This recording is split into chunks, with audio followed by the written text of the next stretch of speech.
Film ഗാരേജിന്റെ Pushpa ടുവിന്റെ അടുത്ത official box office കളക്ഷനിലേക്ക് ഏവർക്കും സ്വാഗതം.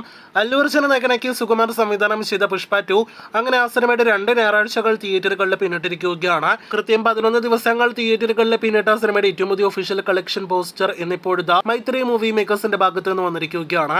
അത് പ്രകാരം 10 ദിവസങ്ങൾ കൊണ്ട് 1292 കോടി രൂപയ്ക്ക് മുകളിലായിരുന്നു സിനിമയുടെ വേൾഡ് വൈഡ് ഗ്രോസ് എങ്കിൽ ഇന്നിപ്പോഴത്തെ ഈ കാണുന്ന പോസ്റ്റർ പ്രകാരം 1409 കോടിയുടെ പോസ്റ്ററാണ് വന്നിരിക്കുന്നത്. അങ്ങനെ ആകെ മൊത്തത്തിൽ ഒരു വമ്പൻ വേൾഡ് വൈഡ് ഗ്രോസ് സിനിമ നേടിയെടുത്തിരിക്കുകയാണ്. ഇന്നലെ ഞായറാഴ്ച മാത്രം 100 കോടിയല്ല 115 കോടി രൂപയ്ക്ക് മുകളിൽ ഒരു വൻ വേൾഡ് വൈഡ് കളക്ഷനിലേക്ക് സിനിമ എത്തപ്പെട്ടിരിക്കുന്നു ബോക്സ് ഓഫീസിൽ എന്ന് നിസ്സംശയം പറയാം. അങ്ങനെ അല്ലു അർജുന്റെ സുകുമാർ സിനിമ പുഷ്പ 2 എന്ന സിനിമ, ദംഗൽ, ബാഹുബലി 2 എന്നീ സിനിമകൾക്ക് ശേഷം ഒരു ഇന്ത്യൻ സിനിമയുടെ ഏറ്റവും ഉയർന്ന വേൾഡ് വൈഡ് കളക്ഷൻ നേടിയെടുക്കുന്ന സിനിമയായിട്ട് മാറിക്കഴിഞ്ഞിരിക്കുകയാണ്.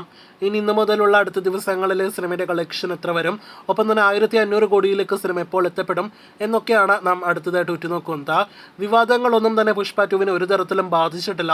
മറിച്ച് സിനിമയ്ക്ക് ബോക്സ് ഓഫീസിൽ വൻ കളക്ഷൻ വരാനായിട്ട് നിർണായക ഘടകമായി എന്നുകൂടി സിനിമയുടെ ഒഫീഷ്യൽ കളക്ഷൻ ട്രെൻഡിൽ നിന്ന് വ്യക്തമാകുന്നുണ്ട്.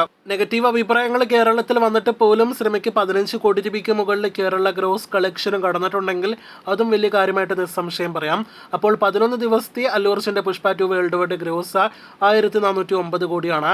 കാത്തിരിക്കും അടുത്ത ദിവസങ്ങളിൽ സിനിമയുടെ ഒഫീഷ്യൽ കളക്ഷനും ട്രാക്കേഴ്സ് കളക്ഷൻ എല്ലാം തന്നെ അറിയാനായിട്ട്.